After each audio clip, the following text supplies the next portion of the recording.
Here's an interesting question. You know the siege engines here, are they enemies or not? Now, it may seem obvious that the answer is no, they're not enemies. However, some things are interesting. So, the siege engine here, I mean, you can't kill it like a normal enemy, right? So, as you can see here, I have the Gatling gun, and when I target it at the siege engines, you can see that I get a hit marker here. Now, the hit marker only appears when you're attacking an enemy. So, does this mean that with the Gatling gun attacking the siege engine, does that mean that this is an enemy? And the answer is, technically, yes, this is actually, you are attacking an enemy. That's why it's got a hit marker. Now, it would be interesting to see if, combined with the firework technician, if you're able to shoot out rockets, because the firework technician's able to buff the Gatling gun to shoot out the firework buff thing. If it's attacking an enemy, if it's hitting an enemy, it would be very interesting if with the Gatling gun, if attacking this siege engine, if it shoots out rockets towards that part of the map.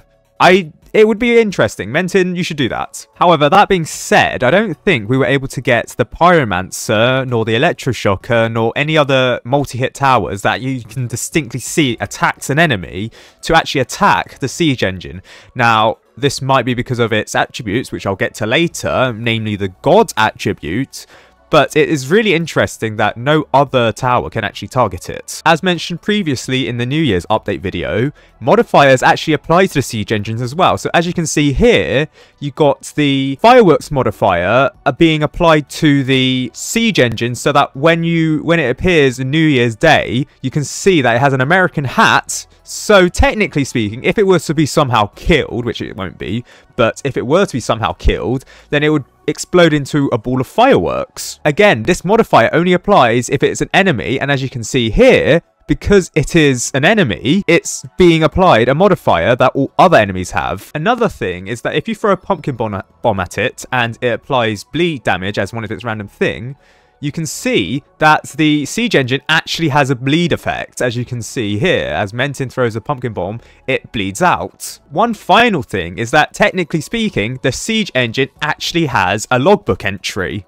In fact, it has a pretty unique icon. As you can see here, you can see the effects of the movement or the waves thing here, which I think the developers would have to apply in post anyway. So it's really odd that the developers took a picture of the siege engine and added some effects to it when it is not an enemy that you can kill.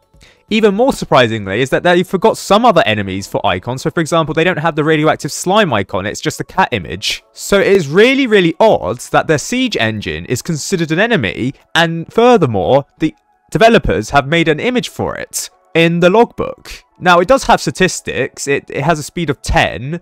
It doesn't have any hidden, doesn't have flying, doesn't have ghost, doesn't have lead. It has a base health of NA. Its base health is basically 0. You can't actually kill it. Now, there is some things. For example, you can have a no target. It has no target. This only ever applied to the Frost Spirit after it uses its Arctic Absorption ability, which means that towers cannot target it. While it doesn't mean it can't be damaged. For example, if you have the Gatling gun, you can focus on the Frost Spirit, and if there are explosion towers near it, you can actually hit it. But if, for example, if the gladiators, the only thing in range of the gladiator was either the Frost Spirit with no target or the siege engine with no target, it wouldn't target it. It wouldn't attack it. The only other enemies with this were the left hand and the right hand. Furthermore, for some reason, it has stun immune, freeze immune, and burn immune when it's an enemy that can't be stunned in the first place. Like, what? In fact, its movement is only applied when its associated barrier is destroyed. So I don't know why you'd be able to like stun it or whatever. Maybe the developers decided to add these just in case it ricochets off, for example, the Electroshocker, if it ricochets off an enemy and then hits the siege engine for some reason.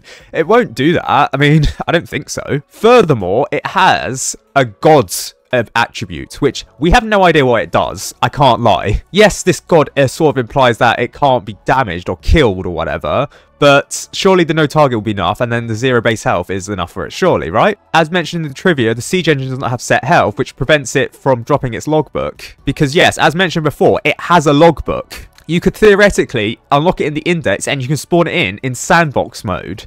Now, the only reason is that I mentioned this is, well, it's apparently someone's been able to do it. I don't know if it was through exploits or not. That's why we have this image. I don't know how legitimate this is because it's, I don't, was it facing this way? Would it face it this way in the index? However, there's not been a way that we found to kill it. The siege engine does not have set health, which prevents it from being killed, even if it is like a way of killing it was found, because with the logbooks, it's based on the amount of health that the siege engine has. So if the siege engine has 0 health, it can't drop a logbook because the minimum health to drop a logbook for 0.3% chance is 1 health. How can it drop a logbook if it has 0 health? I mean, the developers could have added it as an Easter egg. For example, if you throw a pumpkin bomb at it and it does bleed damage and then you all of a sudden attack it with a gasoline gun while it's on New Year's Day with the modifier hats, maybe you can drop the logbook on a very, very rare chance. I mean, I really doubt it, but it is really odd that it does have an index icon. However, a theory that I suppose is that maybe this is an icon for it being spawned in sandbox mode. I theorize that after the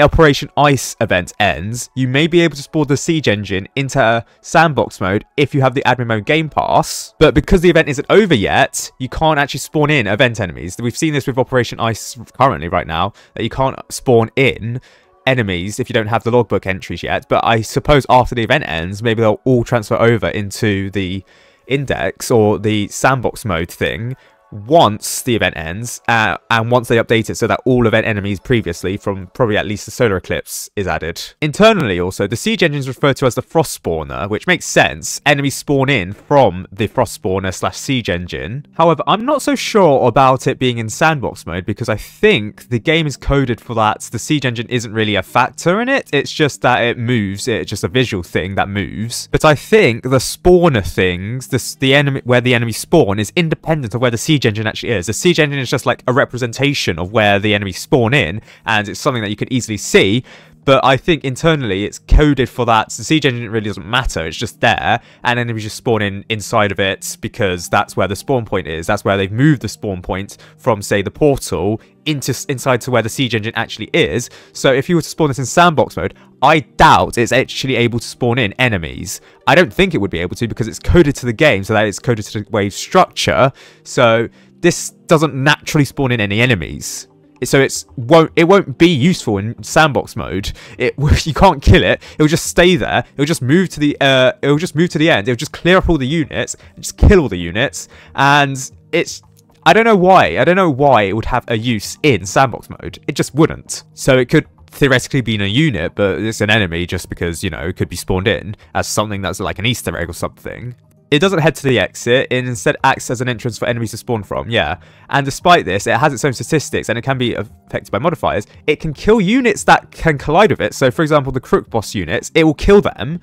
And it will also trigger road obstacles, for example, from the Trapper. And this is like, I think the first enemy that is not required to be killed for the way to progress. Otherwise, it'll really a ball ache if you have to kill this enemy, an enemy that has God and can't be killed. I also suppose that since attributes can be applied to it, or modifiers, sorry, that means that, for example, if there was a small modifier, it'll go into tiny mode and it goes super fast. But what happens if it has bloated, for example? Could bloated be applied to it? But yes, it's a weird enemy, quotation marks, and most people may not even consider it an enemy, but I do. It is an enemy in all but traditional sense, and I don't care. If it's traditional, then traditions are meant to be broken. This is an enemy, and you may not be able to kill it, at least for now, but it's a very interesting enemy, and the reason why we have the TDS wiki, to log things like this, to log the edge cases, to log the very interesting stuff.